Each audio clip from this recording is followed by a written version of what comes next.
이번 시간에는 자율신경실조증이 왜 이렇게 진단하기가 까다롭고 많은 분들이 금방 발견하지 못해서 애를 먹는지에 대해서 말씀드릴까 합니다. 이것은 현대의학이 발달한 배경을 잘 살펴봐야 합니다. 현대의학은 장기 중심으로 과들이 발달해 왔습니다. 예를 들어서 소화가 잘 안 되면 소화기 내과, 심장이 두근거리면 심장내과, 그리고 소변이 잘 안 나오면 비뇨기과, 이런 식으로 다양하게 각 분과 전문의가 있는 것이죠. 이런 세부 전문 과목에 따라서 각 장기 중심으로 질병을 생각하다 보니까 한꺼번에 여러 장기에서 문제가 생긴다면 과연 이 모든 장기들의 문제들을 어느 한 사람이 딱 제대로 진단하고 전체를 다 이해하기란 쉽지 않은 것이 사실입니다. 그래서 대부분은 아주 일부 증상만 치료를 하고 나머지 많은 증상들은 묻히게 되거나 각각 하나하나의 증상을 따라서 모든 과들을 돌다 보면 자율신경실조증이 있는 환자들은 병원을 다니다가 시간을 다 보내는 그런 안타까운 일이 생기는 것이죠. 2016년도에 불안장애 또는 공황장애라고 진단을 받은 사람들은 12만 7천 명이었는데 2020년도는 19만 6천 명으로 약 7만 명 정도가 환자가 늘어났습니다. 그런데 자율신경실조증은 2016년도에 12,500명, 2020년도라면 17,900명, 그러니까 약 한 5천 명이 좀 넘는 정도 진단을 받았죠. 불안장애라고 진단받은 사람들은 7만 명, 자율신경실조증이라고 진단받은 사람은 약 5천 명, 차이가 굉장히 많이 나죠. 그런데 이렇게 불안장애 또는 공황장애라고 진단을 받은 사람들 중에 상당수는 자율신경실조증 문제였다고 추정합니다. 왜냐하면 자율신경실조증 환자들이 겪는 가장 큰 문제 중에 하나가 바로 가슴이 꽉 막히는 것 같다, 심장이 너무 빨리 뛰는 것 같다, 불안하다, 그리고 우울하다, 그런 느낌을 받게 되는 것이죠. 그래서 각 장기별로는 굉장히 환자가 많이 늘었지만 실제 이 모든 것을 다 통합하는 진단, 자율신경실조증은 그렇게 많이 늘지를 않았던 것입니다. 여러 기관에 증상이 있지만 각각의 기관에 있는 모든 문제들을 한꺼번에 파악하는 의사는 찾기가 쉽지 않죠. 그래서 자율신경실조증이 있는 환자들은 제대로 진단을 받지 못하고 주류 의료 체계에서 좀 소외되는 그런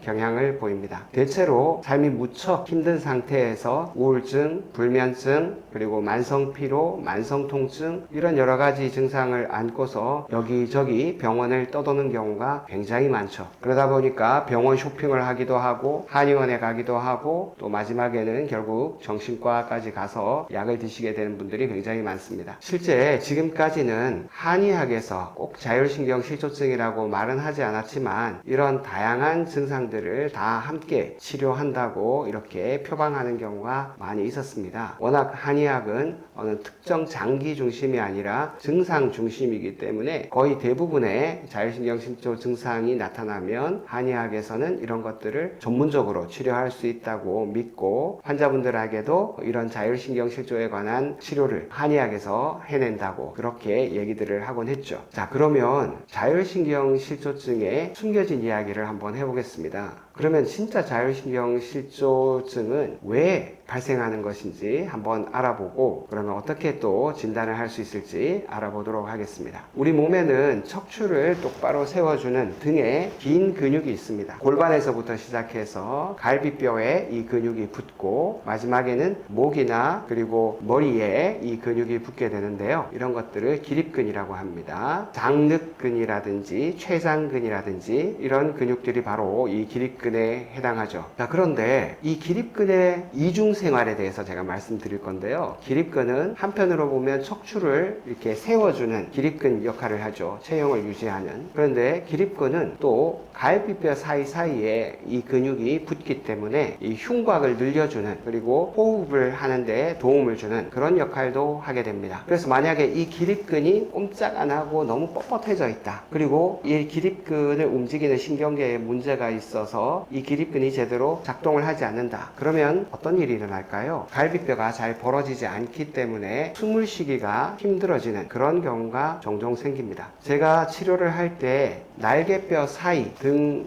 척추 바로 옆부분이 통증이 있다고 할 때 이런 자율신경실조증이 아닌가 의심하게 됩니다. 왜냐하면 바로 이 기립근에 문제가 생긴 경우는 날개뼈 사이 통증이 있거나 척추 바로 옆에, 흉추 바로 옆부분에 쪽에 통증이 생기는 경우가 많기 때문에 그렇습니다. 이런 분들은 목 디스크로 오인해서 목에 치료를 하곤 하는데 제대로 치료가 되지 않죠. 번지수를 잘못 짚은 거니까요. 자, 이 기립근에 문제가 생겼을 때 내부 장기에서는 어떤 문제가 있는지 알아볼까요? 일단 호흡이 잘 안 됩니다. 숨이 잘 크게 쉬어지지 않는다는 것이죠. 늘 답답하다는 표현을 많이 하십니다. 두 번째는 소화가 잘 되지 않습니다. 흉곽이 잘 펴지지 않고 몸이 웅크러들어 있으면 이 명치에서부터 치골까지 내려가는 복직근이라는 근육이 있는데 이 근육도 굉장히 단단해지기 쉽습니다. 그래서 위와 장을 압박하게 되고 그래서 소화가 잘 되지 않거나 복통을 종종 호소하곤 합니다. 그리고 협심증이라고 되어 있는데 실제 심장의 혈관이 좁아지는 협심증은 아니고요. 심장이 너무 빨리 뛴다거나 심장이 뭔가 꽉 눌리는 듯한 그런 답답한 느낌을 종종 받습니다. 그러니까 실제 심장에 문제가 있지는 않죠. 다만 이 기립근이 제대로 활동을 못하기 때문에 흉곽이 쪼여지는 듯한 그 느낌의 결과로 이런 협심증과 같은 느낌이 증상이 생기는 것이죠. 내부 장기에서는 폐와 소화기 그리고 심장에 이런 문제가 있다면 정신적으로는 또 어떤 문제가 있을까요? 정신적으로는 우울감이 많이 듭니다. 몸의 체력이 뚝 떨어지고 너무나 피로하고 통증이 많이 생기고 잠을 잘 못 자기 때문에 내 몸이 평화로운 상태가 아닌 거죠. 그러니까 속이 굉장히 뭔가 불편하다는 그런 느낌이 들기 때문에 우울감을 호소하는 분들이 무척 많습니다. 그리고 스트레스 중에서도 나쁜 스트레스를 디스트레스라고 하는데 이걸 괴로움이라고 표현을 했습니다. 그래서 뭔가 괴로운 거죠. 그리고 걱정이 굉장히 많아집니다. 불안하고 이 증상이 단기간에 해결되지 않고 계속 오래 끌다 보니까 내가 내일도 또는 한 달 뒤, 1년 뒤 이게 해결되지 않고 계속한다면 너무 힘들지 않을까라는 생각을 늘 하게 되는 것이 사실입니다. 그래서 맨 앞 글자를 따서 디스므니아, 호흡곤란에서 D, 그 다음에 소화불량, 디스펩시아, 그리고 엔자이나, 협심증의 맨 앞에 A, 그리고 또 정신적으로는 디프레션, 그리고 디스트레스, 앵자이어티 이 세 가지가 묘하게 앞 글자가 유사하기 때문에 이것을 맨 위쪽에 소마틱, 육체의 신체 안에서 벌어지는 일이기 때문에 소마틱 그리고 DDA를 붙여서 소따라고 이렇게 이름을 붙였습니다. 이것은 최중립 선생님의 이론을 발전시켜서 널리 보급하고 있는 성정원 원장님께서 이런 이름을 지었습니다. 그래서 소따라고 이름을 부르는데 이름으로는 조금 특이하지만 실제 병의 내용을 잘 설명해 주고 있는 단어라고 하겠습니다. 우리가 이렇게 속이 불편한 이유는 뭘까요? 바로 자율신경에 문제가 생기기 때문이죠. 현대인들의 이 구부정한 자세,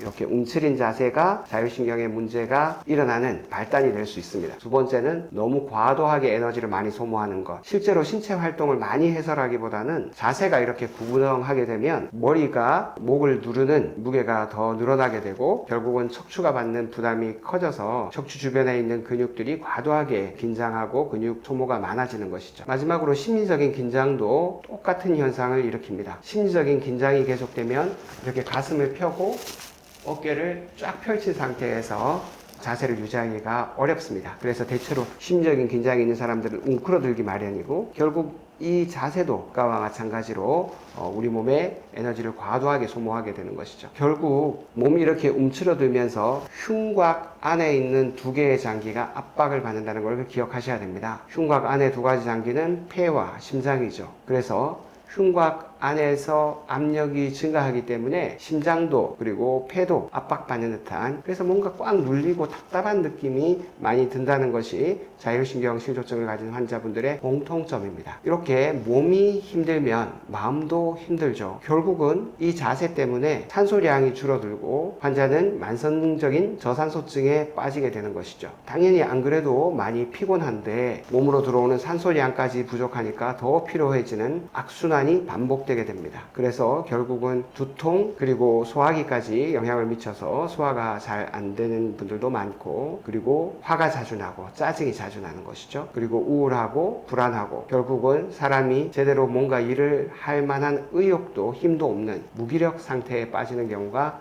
많습니다. 그래서 이 자율신경 문제를 확인하는 것이 바로 심박변이도 자율신경 검사라는 것인데요. 이 검사를 통해서 교감신경은 얼마나 활동을 하고 있고 부교감신경은 얼마나 활동하고 있고 적절한 비율인지 또 자율신경의 잠재적인 힘은 얼마나 될 것인지 이런 것들을 확인해 볼 수 있습니다. 그리고 자율신경 자체의 문제뿐 아니라 뇌로 가는 혈류량 자체가 줄어들어서 문제가 되는 경우도 상당히 많기 때문에 기립경사대에서 심장 문제가 있는지 여부를 확인해야 되겠죠. 그래서 기립성 저혈압이 있는지 기립성 빈맥이 있는지 또는 미주신경성 실신이 있지는 않은지 이런 것들을 확인해 봐야만 합니다. 그리고 뇌파 검사를 통해서 실제로 뇌에 문제가 있는 것은 아닌지 이것도 확인을 해 봐야 되죠. 그리고 최근에 나온 뇌파 검사 중에서는 여러 전극을 붙이지 않아도 간편하게 뇌파를 측정해서 이런 문제들을 사전에 발견하고 또 치료까지 할 수 있는 그런 장비들도 개발되어 있습니다. 사실 자율신경 실조증이 그 밑바닥에 어떤 문제를 가지고 있는지 샅샅이 조사하려면 뇌 CT나 MRI, 근전도, 그리고 뇌파, 그리고 뇌혈류를 확인하는 초음파, 그 다음에 혈액순환의 문제를 확인하는 적외선 체열 검사, 그리고 혈액 검사 그 자체를 통해서도 실제로 몸 내부에 염증이 많은지 이런 것들을 확인할 수 있죠. 때로는 내시경 검사를 통해서 위나 장에 기질적인 다른 문제가 있는지도 확인할 필요가 있습니다. 그리고 다양한 기능의학적 검사, 유기상 검사라든지 그리고 알러지 음식들을 확인하는 검사, 그리고 모발 또는 타액 호르몬, 소변으로 하는 중금속 검사, 이런 다양한 검사들을 통해서 자율신경 실조증의 가려진 원인들을 찾아볼 수가 있습니다. 감사합니다.